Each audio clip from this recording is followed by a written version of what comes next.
Aduh pusing, pala otak, pala Barbie pusing, bolak-balik, maju, mundur, maju, mundur, maju, mundur, maju, mundur. Anjay pusing banget coy.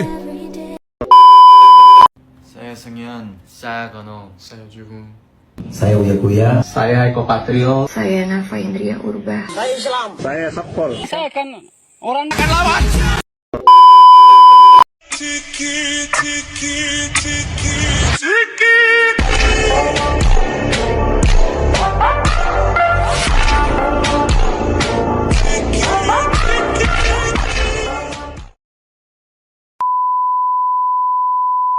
Halo semuanya, selamat datang di video pembelajaran geografi. Perkenalkan, nama saya Kamila Ramadhani, absen 19 dari kelas 12-6. Di video kali ini, kita bakal bedah tuntas materi lengkap tentang konsep wilayah, perwilayahan, dan pusat pertumbuhan.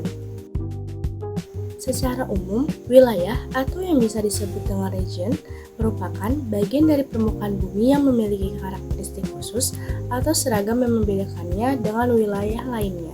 Karakteristik ini bisa berupa aspek fisik seperti iklim, bentuk muka bumi, dan vegetasi, maupun aspek sosial budaya seperti kegiatan ekonomi, bahasa, dan kepadatan penduduk. Dalam geografi, wilayah secara garis besar dibagi menjadi dua jenis utama, yaitu wilayah formal dan wilayah fungsional.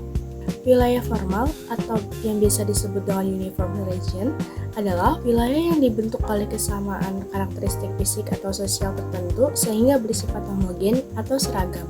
Sedangkan wilayah fungsional atau yang bisa disebut dengan model region adalah wilayah yang diatur oleh adanya pusat kegiatan atau nodus yang saling berhubungan secara fungsional dengan daerah-daerah di sekitarnya.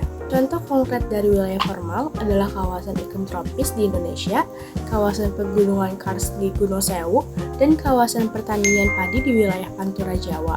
Sedangkan wilayah fungsional seperti wilayah Jabodetabek, di mana Jakarta bertindak sebagai pusat atau inti, sementara Bogor, Depok, Tangerang, dan Bekasi berfungsi sebagai wilayah penunjang. Untuk mempelajari wilayah, tentu tidak lepas dari karakteristik pembentuknya yang membedakan satu daerah dengan daerah lainnya.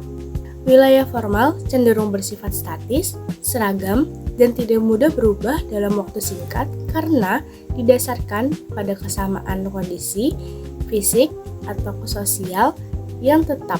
Di sisi lain, wilayah fungsional bersifat dinamis, tidak seragam, serta dihubungkan oleh arus transportasi, komunikasi, dan perdagangan yang berpusat pada satu titik utama.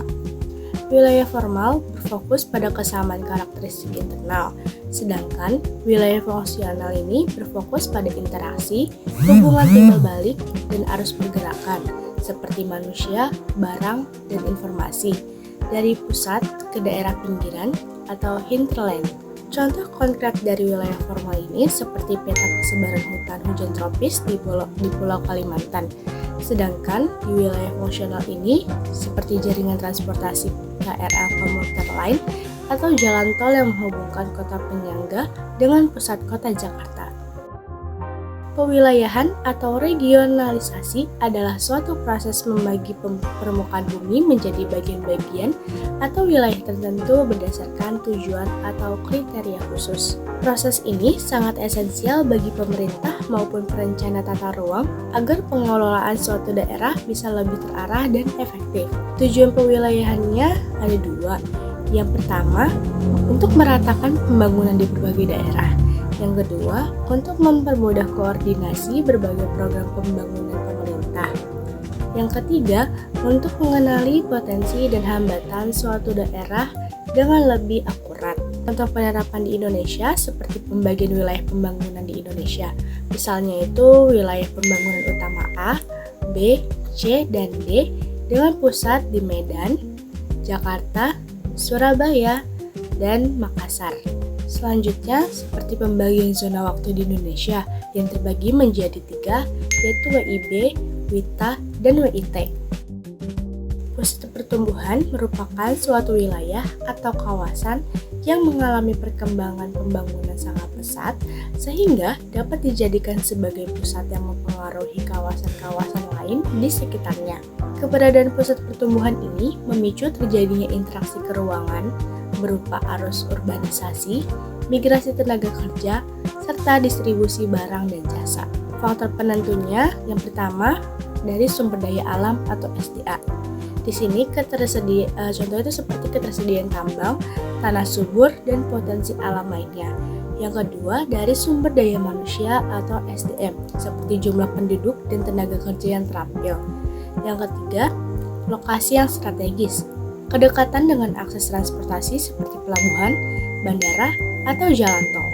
Yang keempat, ada fasilitas penunjang seperti jaringan listrik, telekomunikasi, pendidikan, serta kesehatan yang memadai. Contohnya itu seperti kota-kota besar seperti Jakarta, Surabaya, Medan, dan Makassar yang menjadi motor penggerak ekonomi regional di pulau masing-masing. Kesimpulannya, pemahaman mengenai wilayah sangat penting dalam perencanaan tata ruang dan pembangunan. Dengan mengenali apakah suatu daerah termasuk wilayah formal atau fungsional, serta menentukan pusat-pusat pertumbuhannya. Jadi, pemerintah dan masyarakat dapat bekerja sama untuk memaksimalkan potensi lokal demi kesejahteraan. Cukup sekian dari saya. I used to think that I was